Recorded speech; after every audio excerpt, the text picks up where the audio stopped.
this malagkit rice na 'di ba, yung malagkit sumisimbolo, ginagamit siya for some blessings kasi makapit siya. So, mas kakapit yung swerte natin. 3 dahon ng laurel, 8 cotton balls, and some chocolate coins. Red envelope.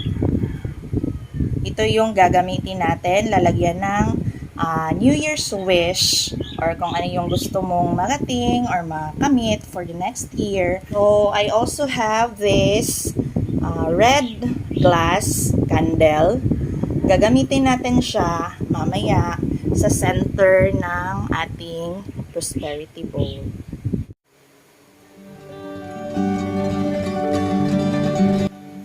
Here's the top 8 luckiest ingredients for your 2024 Prosperity Bowl. Hi guys, it's me Gian and welcome back to my YouTube channel. So for today's video, kagaya ng nasa title, we will be making a Prosperity Bowl for the year 2024.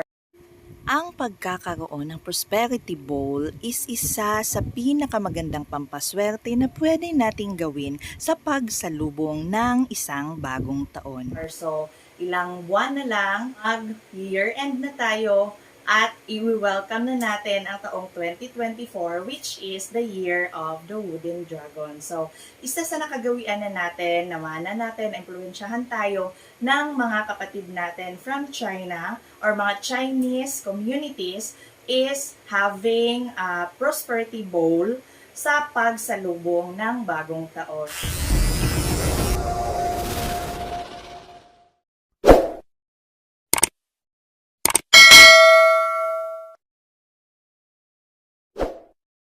As of date, napakarami na na-upload or makikita natin ng mga videos for some prosperity bowl for the year 2024. But this one is ni-research ko yung isa-isang ingredient na maaaring makapag-boost ng swerte na maaaring matanggap natin for the next year or for our daily lives. So, I have here some ingredients. I have 8 ingredients for the prosperity bowl for the next year kasi as we all know, 8 is a very lucky number for the Chinese dahil ang simbolo or ang number 8 for them na parang infinity symbol, para siyang sumisimbolo ng walang hanggang swerte, prosperity, and also para sa kanila it sounds like word na ang ibig sabihin ay prosperity. So, kaya, pinaniniwalaan talaga ng mga Chinese na ang 8 is a good number for us to enhance the luck that we have. So, first, I have here a clear glass bowl. Ito yung gagamitin natin for the prosperity bowl. So, next, this malagkit rice na 'di ba, yung malagkit sumisimbolo, ginagamit siya for some blessings kasi makapit siya. So, mas kakapit yung swerte natin. And also, rice grains symbolizes good fortune para sa mga Chinese. So, another ingredient is the kiat-kiat. So, ito yung maliliit na oranges. So, meron tayong 12 kiat-kiats dito.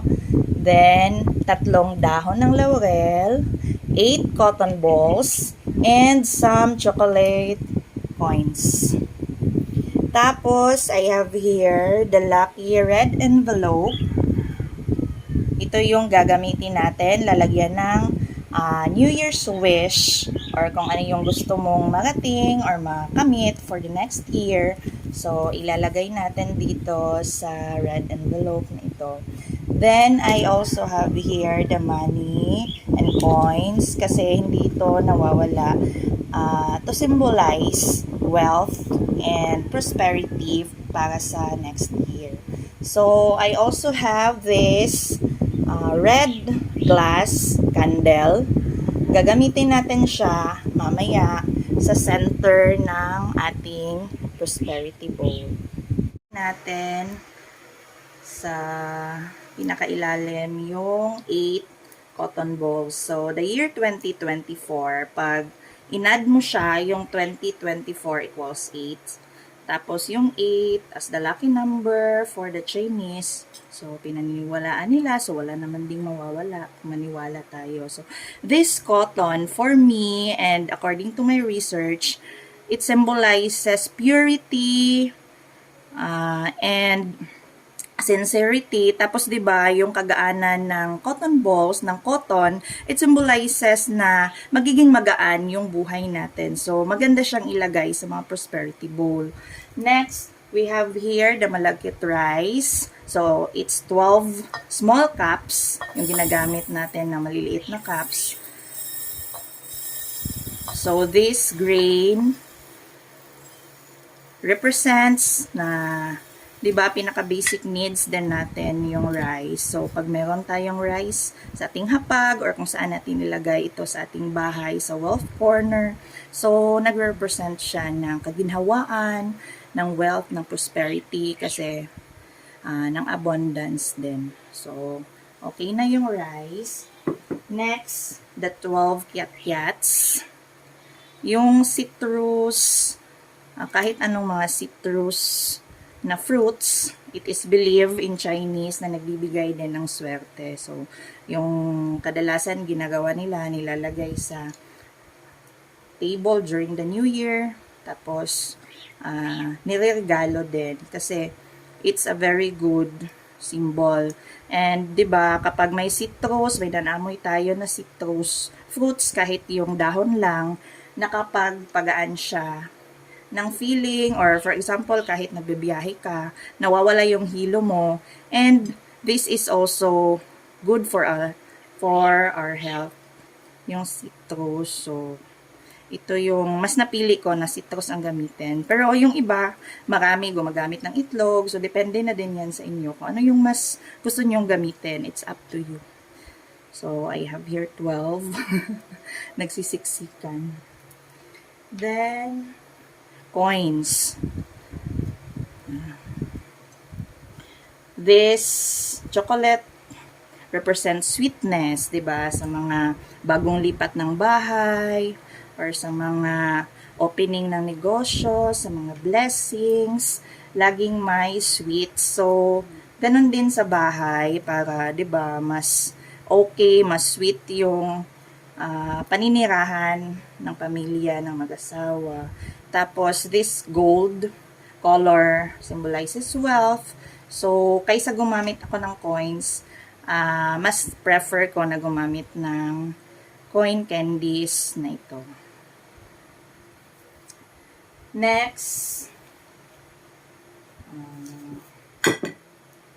this red candle. So, ang red, it symbolizes wealth at saka magandang energy para sa mga sa bahay or sa negosyo or kahit saan. This red color, the bright color ng red.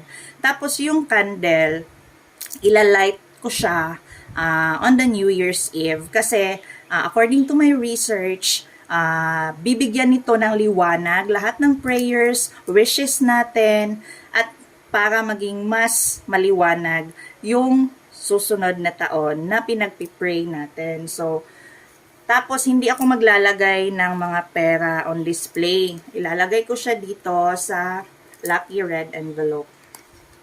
So, yung ilalagay ko na bills and coins, it's 888. So, depende sa inyo. Kasi, di ba, pinaniniwalaan nila na yung number 8 is a very good wealth symbol na money magnets. So, for me, kasi yung 888, yung isa sa pinakamaswerteng numero according to Chinese astrology. So, yun yung napili ko na ilagay dito. So, depende kung ano yung bills na available. Basta all in all, total 888. Mas okay din kasi para sa akin na yung kaya mo lang ilagay dito na hindi mo siya kukunin kaagad. Kasi 'di ba on display pa siya for some days. So, sa mga Chinese, nilalagay nila yung prosperity bowl on the start of the lunar calendar on February 10. Tapos kukunin nila or ikikip nila or itatago nila, or remove nila after 15 days. Traditionally, 15 days siya.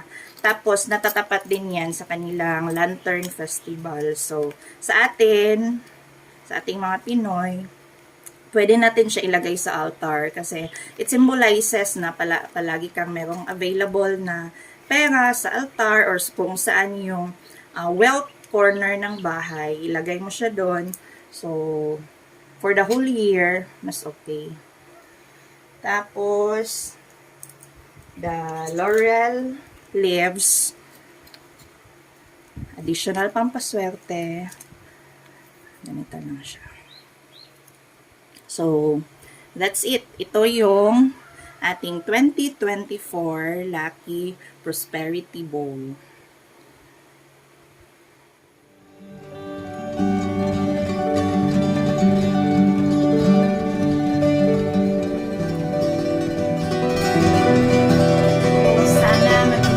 Prosperous yung pagpasok at saka yung whole 2024 na darating sa atin. Sana maging mas lucky tayo, mas maswerte, mas maganda, mas in good health, at saka mas maging abundant, spiritually, physically, and of course, kailangan palaging magiging positive yung ating vibes para positive energy yung kakapit sa atin. So, hindi lang siya for New Year na gagawin natin, dapat everyday, magiging positibo tayo sa pananaw natin sa buhay para maging mas maganda yung flow ng ating pamumuhay. So, this is the 2024 Lucky Prosperity Bowl at sana makatulong at magamit din ninyo ito for this coming New Year. So, once again, thank you so much for watching. And advance Merry Christmas and Happy New Year!